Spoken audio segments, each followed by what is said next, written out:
하나님의 말씀 요한복음 6장에 있는 말씀입니다. 요한복음 6장 16절에서 21절까지 있는 말씀입니다. 요한복음 6장 16절에서 21절까지에 있는 말씀 제가 봉독하도록 하겠습니다. 저물매 제자들이 바다에 내려가서 배를 타고 바다를 건너 가버나움으로 가는데 이미 어두웠고 예수는 아직 저희에게 오시지 아니하셨더니 큰 바람이 불어 파도가 일어나더라. 제자들이 노를 저 십여리쯤 가다가 예수께서 바다 위로 걸어 배 가까이 오심을 보고 두려워하거늘 가라사대 내니 두려워 말라 하신대 이에 기뻐서 배로 영접하니 배는 곧 저희의 가려던 땅에 이르렀더라. 아멘. 네, 오늘 요한복음 6장 16절에서 21절에 있는 말씀 내니 두려워 말라, 오늘 본문에 나와 있는 말씀을 가지고 제목으로 삼아봤습니다. 정말 지난주 일주일 전에 이곳에서 예배를 드리고 나서 또 일주일 후에 이렇게 상황이 달라지게 된 거 참 놀라울 따름입니다.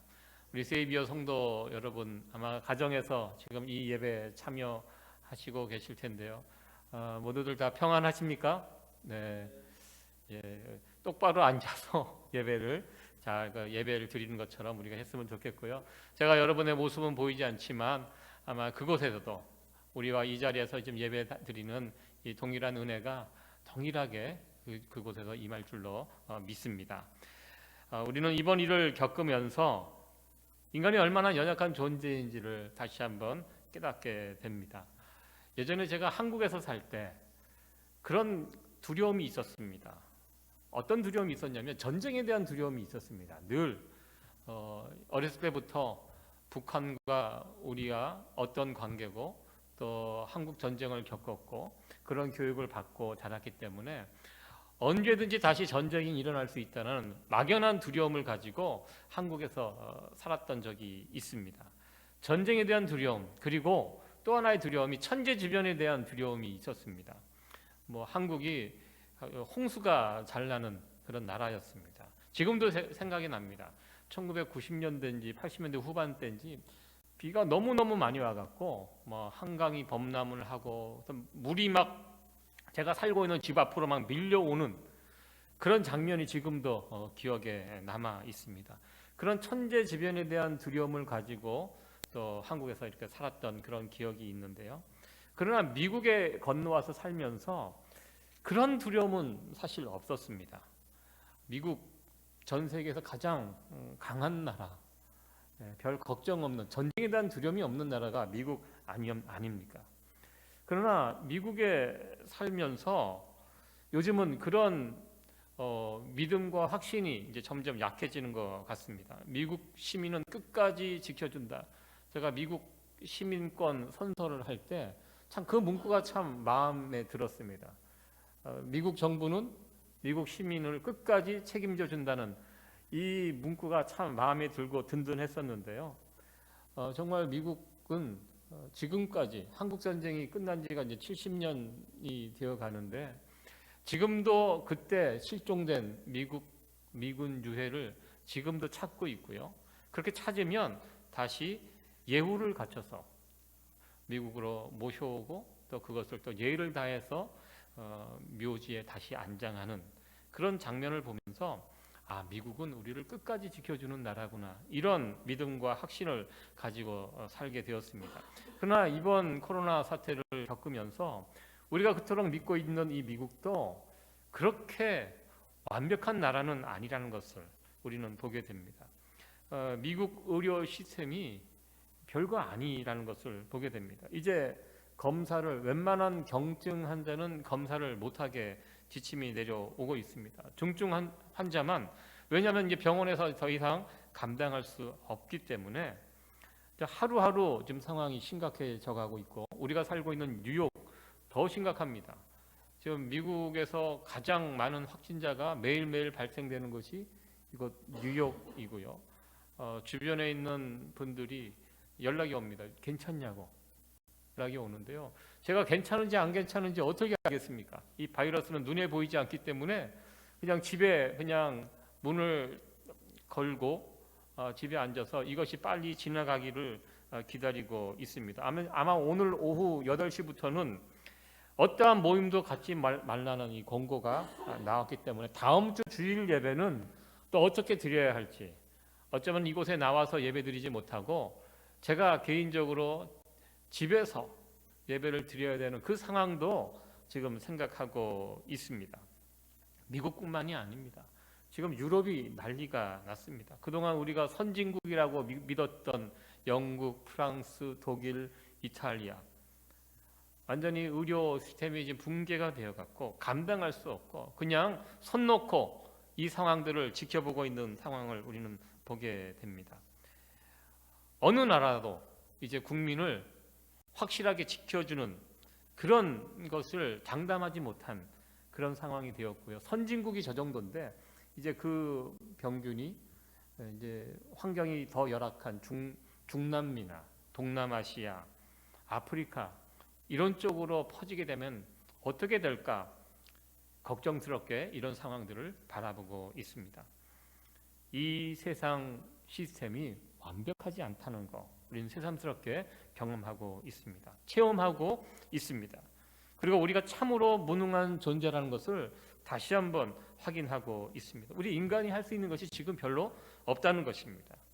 그래서 지금 세상은 큰 걱정과 공포에 빠져 있는 것을 보게 됩니다. 어떻게 해서는 빨리 치료약이 나왔으면, 날씨가 좀 따뜻해지면 이 상황이 좀 바뀌지 않을까 막연한 그런 기대감을 가지고 지금의 이 사태를 지내고 있습니다. 그렇다면 이 세상 사람들은 지금의 상황을 그렇게 바라보고 살아가고 있지만 하나님을 믿는 우리들은, 신앙인들은 이 사태를 어떻게 바라봐야 할 것인가? 물론 우리들도 두렵습니다. 우리들도 똑같이 세상 사람들에게 이 바이러스가 노출되어 있습니다. 바이러스라고 해서 하나님을 믿는 사람들을 피해가고 그렇지 않다는 것을 우리는 잘 알고 있습니다. 이 사이비 신천지만 걸리는 것이 아니라 정통교회 성도들도 잘못하면 이 바이러스에 걸린다는 사실을 우리는 뉴스를 통해서 보게 됩니다. 우리를 피해가지 않는다는 것입니다. 그래서 우리들도 역시 두렵습니다. 그러나 우리는 세상 사람들이 느끼는 그 반응, 보이는 반응과는 좀 달라야 하지 않을까, 그렇게 한번 생각을 해보았습니다. 이 신앙인으로서 이 위중한 사태를 어떻게, 이 시대를 어떻게 살아가야 하는지 오늘 말씀을 통해서 한번 살펴보기를 원합니다. 먼저 이번 일을 통해서 우리가 놓치지 말아야 될 것은, 우리가 믿는 하나님은 어떤 분인가, 이 부분에 대해서 다시 한번 깊이 묵상할 수 있는 시간이 되었으면 좋겠습니다.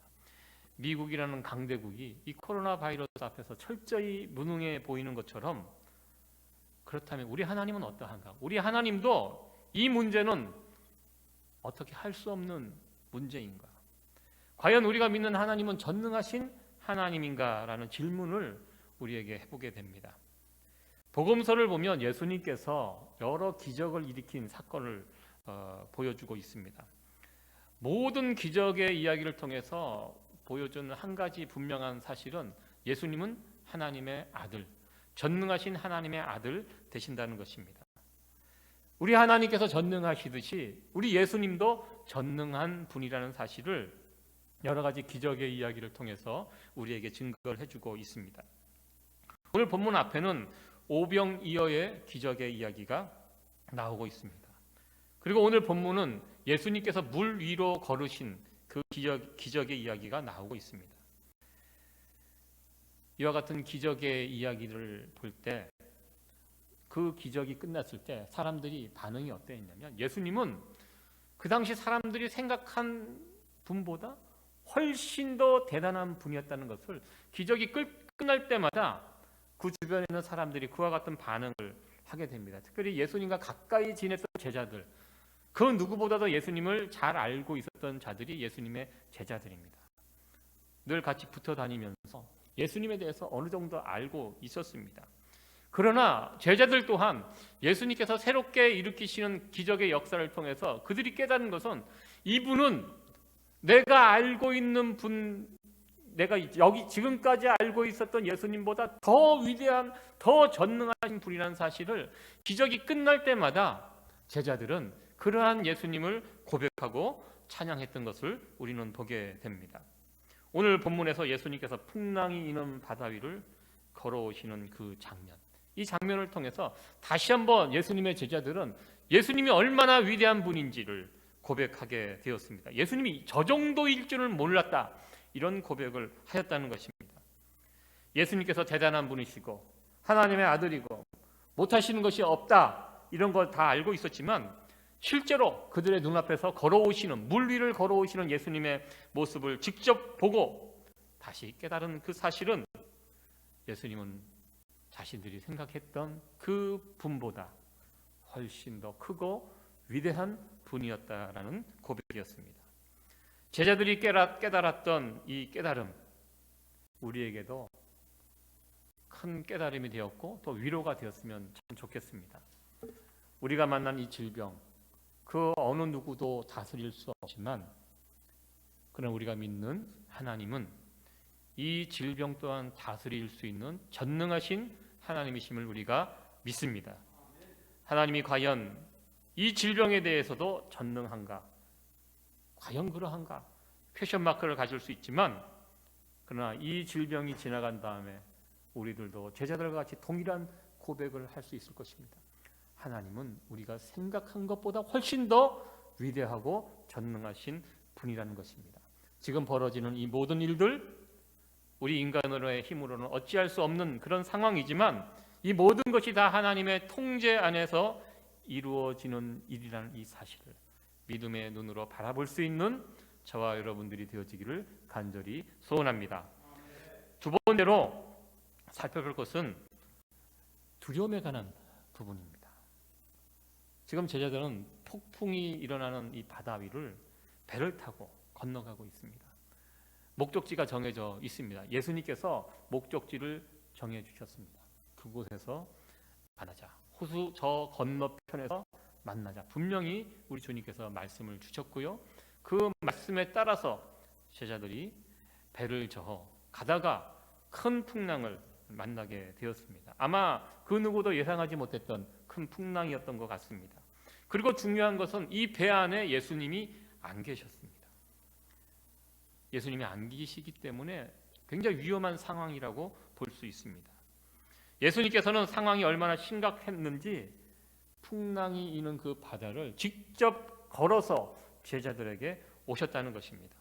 그리고 중요한 것은 이때 배 안에 있는 제자들이 그 예수님을 알아보지 못한 상황이었음을 성경은 이야기해주고 있습니다. 왜 예수님을 알아보지 못했을까? 그들은 오히려 유령이 출몰했다고, 바다 위에서 누군가 걸어오는 모습을 보고 예수님이라고 생각하지 못하고 유령이라고 이야기하면서 가뜩이나 두려운데 더 큰 두려움이 그 배 안에 가득하게 되었습니다. 우리나라 속담에 자라보고 놀란 가슴, 소뚜껑 보고 놀란다, 이런 속담이 있습니다. 한번 우리 마음 가운데 두려움이 찾아오면 다 두렵습니다. 지금 미국 우리가 살고 있는 이 땅에 임한 것이, 사람들 마음에 임한 것이 두려움입니다. 사람들의 눈빛에 두려움이 가득합니다. 그러니까 조금만 뭐가 있어도 다 두려운 거예요. 저도 요즘 목이 간질간질하면 혹시 내가 이 코로나에 감염이 된 것은 아닌가, 바로 의심하기 시작하면서 걱정과 근심에 금방 사로잡히게 됩니다. 요즘 집에서 텔레비전 보는 시간이 이제 많아지게 됩니다. 뉴스를 틀어놓고 보게 됩니다. 온통 코로나 바이러스 그리고 경제, 이 두 가지 이야기가 온통 세상의 초점이 거기에 지금 맞춰져 있습니다.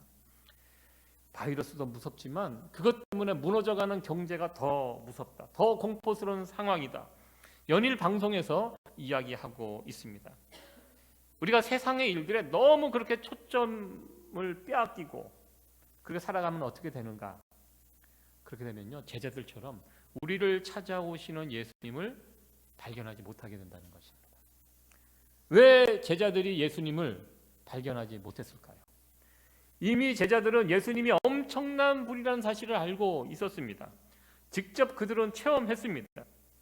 언제나 그들의 기대를 뛰어넘는 놀라운 분이라는 사실을 제자들은 알고 있었지만 눈앞에 벌어지고 있는 큰 파도 앞에서 그 이전에 예수님을 잊어버리고 파도에 초점을 맞추고 있다 보니까 그들을 찾아오시는 예수님을 발견하지 못했다는 것입니다.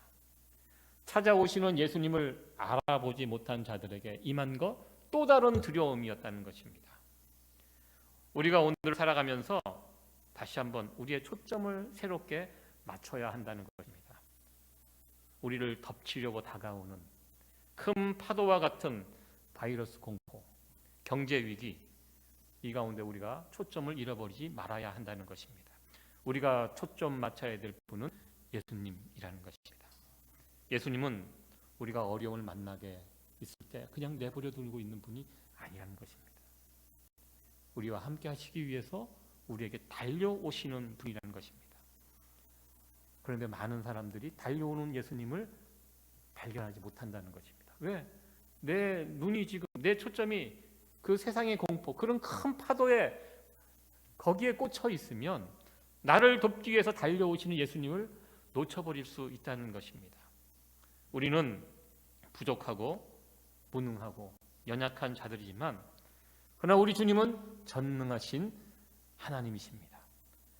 우리의 초점이 예수님께 맞춰져 있기를 간절히 소원합니다. 예수님을 발견하는 그때에 우리 가운데 있는 걱정과 두려움이 물러가게 될 것입니다. 마지막 세 번째로 살펴볼 것은 예수님께서 두려워하는 제자들에게 찾아오셔서 배에 오르시면서 제자들에게 주셨던 말씀입니다. 내니 두려워 말라. 이 시간 우리 방송을 보고 있는 우리 세이비어 식구들 같이 한번 이 말씀을 따라 했으면 좋겠습니다. 예수님의 말씀입니다. 시작. 내니 두려워 말라. 아멘. 제가 예전에 사역을 했던 그 교회는 신방 사역을 굉장히 열심히 했던 그런 교회였습니다. 가끔 담임 목사님을 모시고 함께 이제 신방을 이렇게 가게 됩니다. 가게 신방도 가고 또 오늘 가정으로 신방 가기도 하고 우리가 어떤 미리 신방을 간다는 이야기를 하지 않고 가는 신방이 대부분입니다. 갑자기 나타납니다. 갑자기 일터에 나타나서 또 저희들이 하나님의 그 따뜻한 위로의 말씀, 은혜의 말씀 같이 나누고 교제하다 보면 정말 그 일터에서 힘들게 일하시는 어느 성도님 저희들 만나면 너무너무 기뻐하시고 감사하시고 어쩔 줄 모르시고 어떤 분은 눈물을 보이는 그런 성도들도 본 적이 있습니다. 그러면서 정말로 큰 위로를 받는 그런 모습을 본 적이 있습니다. 그러면서 제가 그런 느낌이 들어요. 그런 마음이 들었습니다. 우리가 뭐라고 우리가 이렇게 찾아온 것만으로도 너무너무 기뻐하고 감격하고 또 위로를 받을까. 그 모습을 보면서 참 죄송스러운 마음을 갖게 됩니다. 부족한 사람이 찾아가서 위로를 해도 큰 위로가 되는데요. 전능하신 우리 주님께서 직접 찾아오셔서 위로를 해주신다면 그것이 얼마나 큰 위로가 될까 이런 생각을 해보았습니다. 오늘 말씀입니다. 내니 두려워 말라. 여기에 헬라어 원어로 에고 에이미입니다. 에고 에이미. 나는 나다. 이런 뜻입니다. 이게 무슨 뜻이냐면 구약에 모세가 하나님께 나와서 하나님을 보여달라고 했을 때 소개되었던 그 단어가 에고 에이미입니다. 나는 나다.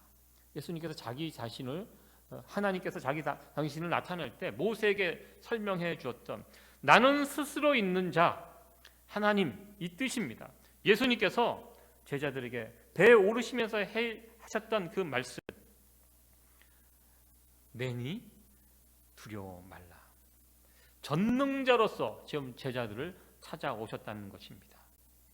내니 두려워 말라. 이 말씀은 하나님이 오늘 저와 여러분들에게 주시는 하나님의 말씀인 줄로 믿습니다. 오늘 여러 가지 근심과 두려움 속에 있는 우리들, 그럼에도 불구하고 우리들을 찾아오시는 그 주님을 발견할 수 있는 저와 여러분들 되어지기를 간절히 소원합니다. 그리고 우리를 찾아오셔서 내니 두려워 말라.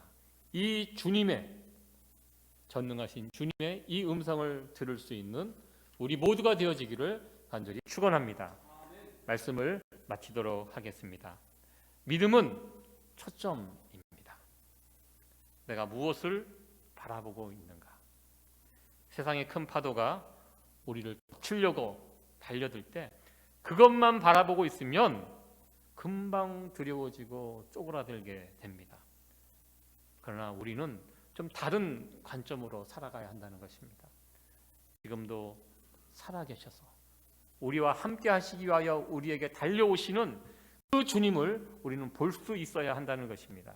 주님을 발견하고 그리고 날마다 우리를 찾아오셔서 내니 두려워 말라.